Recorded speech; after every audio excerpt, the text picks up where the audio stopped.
Hola a todos, aquí estoy de nuevo con la segunda parte del tutorial de la máquina de coser. En el Club Social Entre Costuras estamos convencidos de que a coser se aprende cosiendo. Así que una vez hayáis visto este vídeo tendréis la capacidad de empezar a hacer un montón de cositas. Ya falta muy poco para que empecemos con los tutoriales de prendas y por ello os quiero proponer algo. Quiero que me mandéis un boceto o foto y una talla para hacer el tutorial del patrón y del paso a paso de la construcción de las prendas que me lleven. Las elegiré según el grado de dificultad, no importa que sean de hombre, mujer, niño o bebé, lo que queráis. Al final del vídeo os diré cómo hacer para mandarme las propuestas. De momento vamos a seguir conociendo nuestra máquina. Para obtener costuras perfectas es necesario emplear la aguja adecuada a la tela y al hilo que queremos utilizar. Como os digo siempre, utilizad agujas e hilo de buena calidad. No uséis material barato porque solo os dará problemas.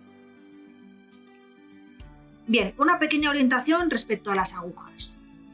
Hay diferentes tipos, pero las que más vais a usar son la aguja universal, la aguja de punta de bola o stretch y la aguja de punta de espada o de cuero. Bien, la aguja universal es la que se utiliza con casi todos los tejidos planos que pueden existir en el mercado y multitud de materiales. La podéis utilizar para coser plásticos, fibras, en fin, un montón de cosas. Por eso se llama universal. Es la que se usa de manera más habitual. Luego tenemos también la de punta de bola o stretch, que es la que se utiliza para coser punto y licras. ¿Se utiliza una aguja especial para el punto? Sí. ¿Por qué? Porque el punto tiene la característica de ser una malla de un único hilo. ¿Vale? Entonces, si la aguja rompe este hilo, se producen desmayados o carreras. Entonces, tenemos que utilizar una aguja que no tiene punta. Tiene una punta de bola, para que precisamente esto no pase, para que no nos rompa el hilo.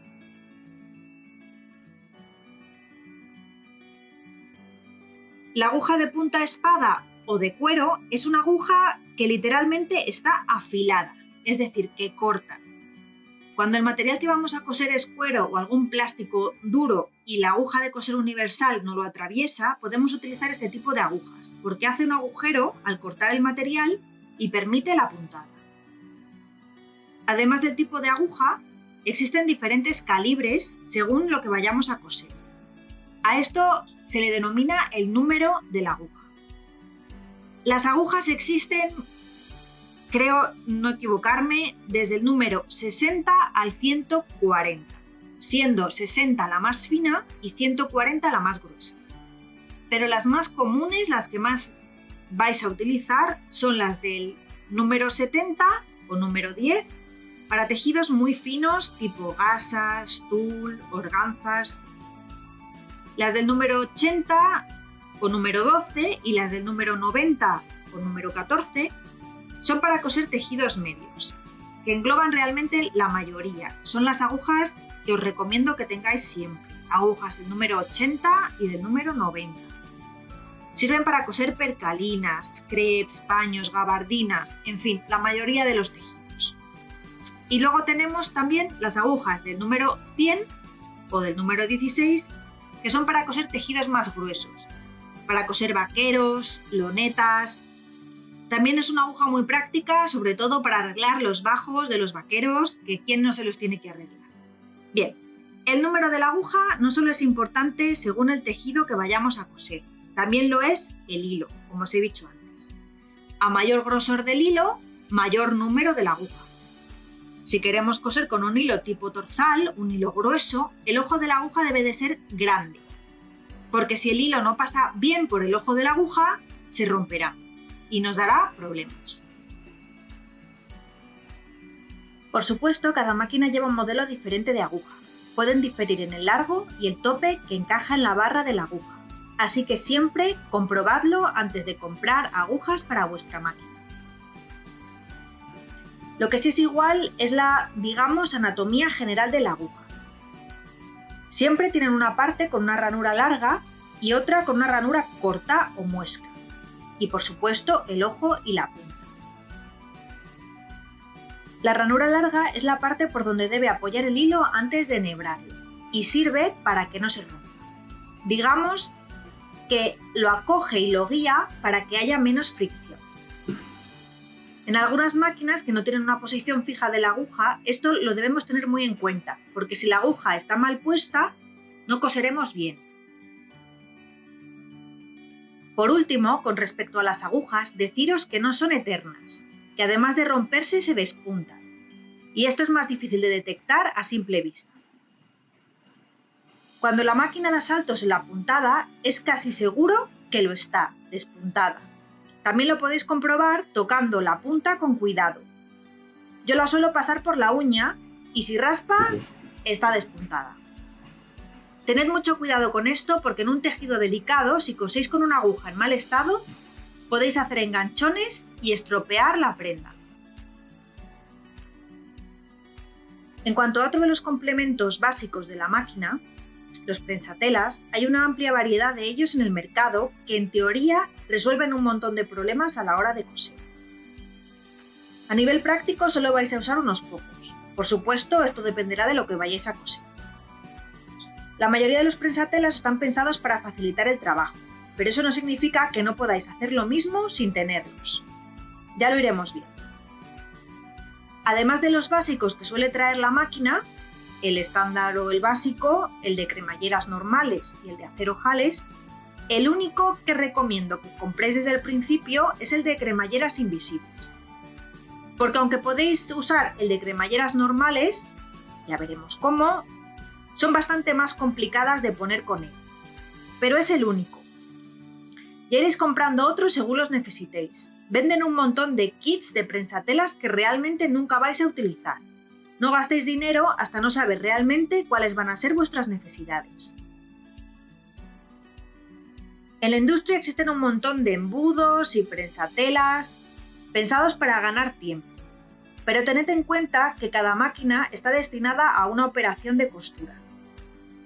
Muchas veces para nosotros, modistas de una prenda, simplemente cambiar el prensatelas o colocar el embudo es mucho más engorroso que coser con el que tenemos puesto en la máquina.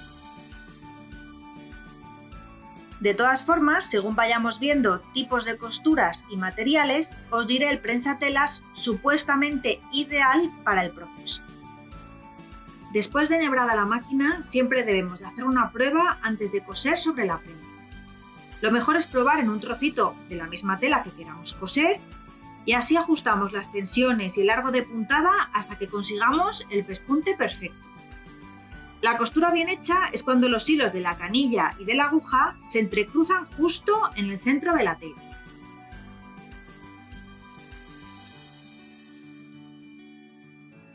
Si el hilo de la canilla está demasiado tenso o el de la aguja flojo, el hilo quedará tirante por debajo de la tela. Por el contrario, si hay demasiada tensión en la aguja y poca en la canilla, el hilo quedará tirante arriba.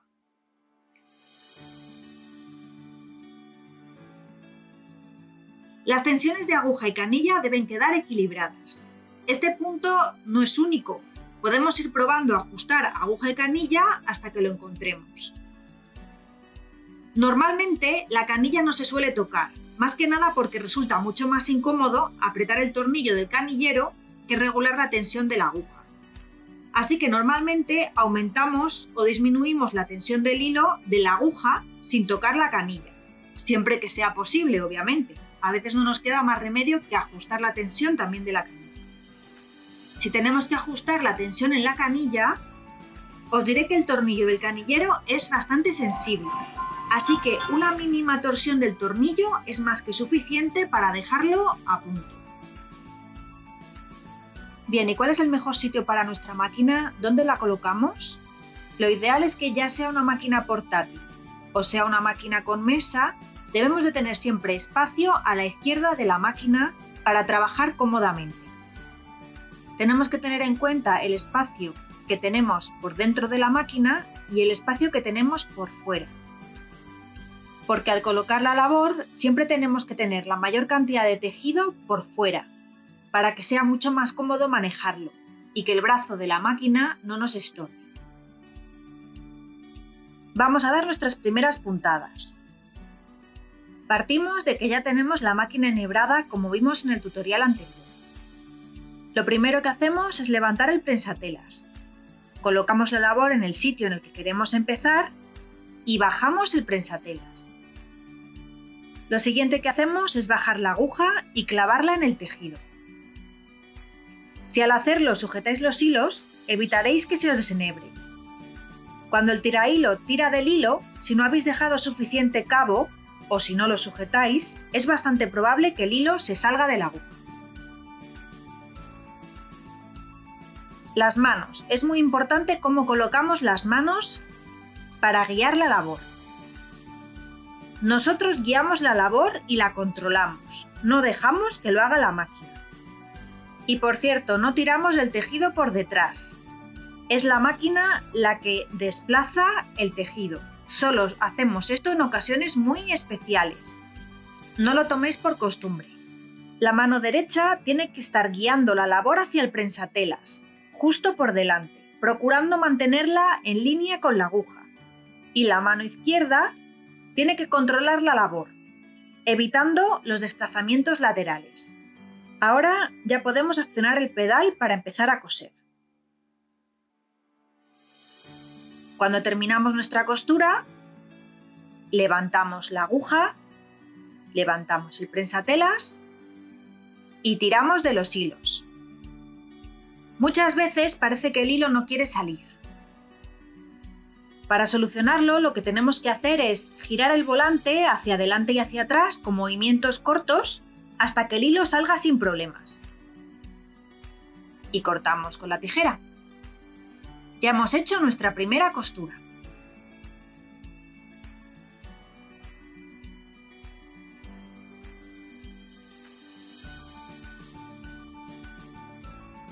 En el próximo vídeo os plantearé una serie de ejercicios para que podáis practicar con vuestra máquina. Se nos empieza a abrir un horizonte lleno de posibilidades. Antes de despedirme, te recuerdo la propuesta que hice al principio del tutorial. Para mandarme tus ideas y que las tenga en cuenta, tienes que estar suscrito al canal de YouTube del Club Social Entre Costuras y seguirme en Facebook. Os dejo el link del Facebook en los comentarios. Me tienes que mandar un email con tu propuesta a clubsocialentrecosturas@gmail.com y en el asunto debes incluir un código de 2 palabras. Una aparecerá en el próximo tutorial y la otra en la publicación de Facebook del día 14 de febrero. Aceptaré vuestros diseños hasta el día 15 de marzo del 2021. Venga, anímate, ¿te imaginas que elijo el tuyo? Y termino. Por último, te recuerdo que si te ha gustado el vídeo, por favor le des al like. Así me ayudas a que estos vídeos sigan siendo gratuitos. Muchísimas gracias por tu apoyo. Termino con una frase de Mark Twain. El secreto de salir adelante es empezar. Nos vemos pronto. Un saludo. Adiós.